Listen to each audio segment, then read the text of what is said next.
In this video, we are going to discuss quests that are fun and satisfying to complete versus quests that feel like a second job. At the end of the day, all we want is to feel accomplished and yes, satisfied. In my previous videos, I focused more on combat and Ashes. However, while we wait for Alpha 2, let's uncover what makes quests so good and so bad. For a good quest arc, you need a journey and a good destination. Said differently, you need 1. A story, 2. Preparation, 3. Distance, 4. A challenge, and 5. A reward. This idea is not new, but many modern MMORPG industries have forgotten what makes playing fun. To be fair, old MMORPGs have also done poorly at this at times. This formula can be found in old D&D campaigns or old RPG board games. First, the quest giver lays out the story, the RP background, why he or she needs your help. In D&D, this is the campaign text at the start. Morganath has raised an undead army, blah blah blah. Second, the preparation. Typically, there are tasks that you need to accomplish before you can solve the problem in earnest. This gives more weight to the problem. If you can just immediately solve the conflict with no preparation, then the conflict is so simple it's almost meaningless, and completing meaningless tasks doesn't feel good. The preparation can take the form of breadcrumb quest lines or something you have to gather first. In old school RPGs, this is usually the phase where you have to go to the armory and buy your potions and gear, etc. Before you can kill the witch, you must first forge the key, blah blah blah. Third, the best quest should have some sort of physical distance that needs to be traversed. This is important because all adventures should take you to new vistas, where the journey can be just as difficult as the actual challenge. In D&D-esque board games, this takes the form of a road event on the way to the dungeon. These events should be random and substantive, which can either help or hurt you when completing the actual task. In MMOs, this is especially important because these journeys will organically put you in the path of other adventurers, creating a sense of community and or danger in the open world. This is why LFG is so dumb and kills games. Random PvP encounters or caravan escorts can organically create epic random adventures while on the road. Fourth, the actual challenge. This is where you actually perform the task required. For example, killing the witch, saving the hostage, etc. Fifth, the reward. This is self-explanatory, but the reward should be somewhat unique where possible. A special sword that can only be used by bards, or a rare material that crafters need, etc. Gold and experience should be a necessary byproduct of doing quests, but experience and gold should not be the only reward. This formula is obviously the ideal, and not every quest or quest chain needs to follow this formula. However, too many quests in modern MMOs skip straight to number 4 and 5. This creates a bunch of tasks that are annoying and time consuming, done for the sole purpose of experience and gold. These 5 steps that create the quest arc have been so successful in D&D campaigns because it is a variation on the hero's journey. For example, there is the background story of the young hero. A wise old man comes and trains the young hero.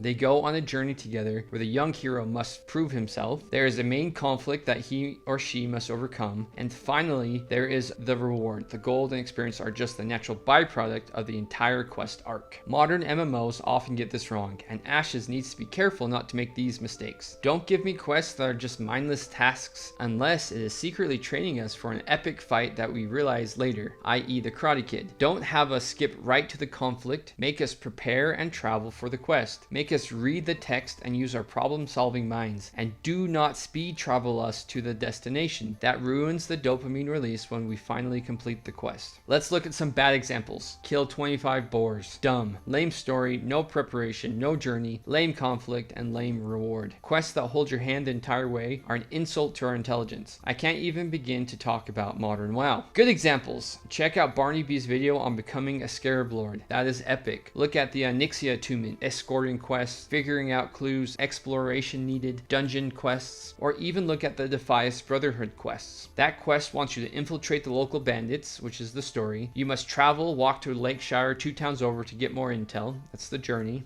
You must travel to the capital city, learning about the backstory of Van Cleef. You have to find a wandering messenger that spawns and walks all over and kill him to get a clue. You need to explore, problem solve, get community involvement to find out where he is. Then you have to escort a trader to find the entrance to the dungeon. Sometimes the horde would come and PvP the escort. Then finally you have to kill Van Cleef, the leader. Steven is clearly big into the lore, so the lore should be communicated via the questing systems and the environment. Let us learn about the land by the quests quests that populate the area. Every quest should give us more insight into the lore and or change the environment. For example, here is a quest idea. In the early levels of a node settlement, there are two competing craftsmen who ask you for help. One is an armor smith and the other is a weaponsmith. They both make it clear that if you were to help the other craftsman, then they want nothing to do with you. Both need you to help them build their shop, explore the nearby hills for various ores, and gather said ores. This takes you on a journey of exploration of the nearby vistas. While exploring, you learn about a concentration of corruption that has invested some caves, which will organically lead you to other quest chains. But back to the quest at hand. After completing some of the quests from one of the craftsmen, the other craftsman will no longer offer quests to you and wants nothing to do with you. After helping the craftsman with his quests, he or she presents you with either a weapon or an armor piece, depending on which craftsman you chose to help. That has some sort of unique traits, 5% movement speed, 5% experience gained, etc. Then, when the node settlement finally levels up, whichever craftsman was helped by more of us, the players, then that craftsman has set up a shop which provides unique weapons or armor that is great for low leveling adventurers. For example, a low level tier set that gives bonus experience at low levels. This makes our player choice impactful. It helps us explore the world nearby. We are organically exposed to that corrupt cave, which gives us lore of the land. We feel more invested in that node as we help decide which merchants leveled up with the node. The world feels more alive. If you have any good quest ideas, please comment them in the description below. Peace.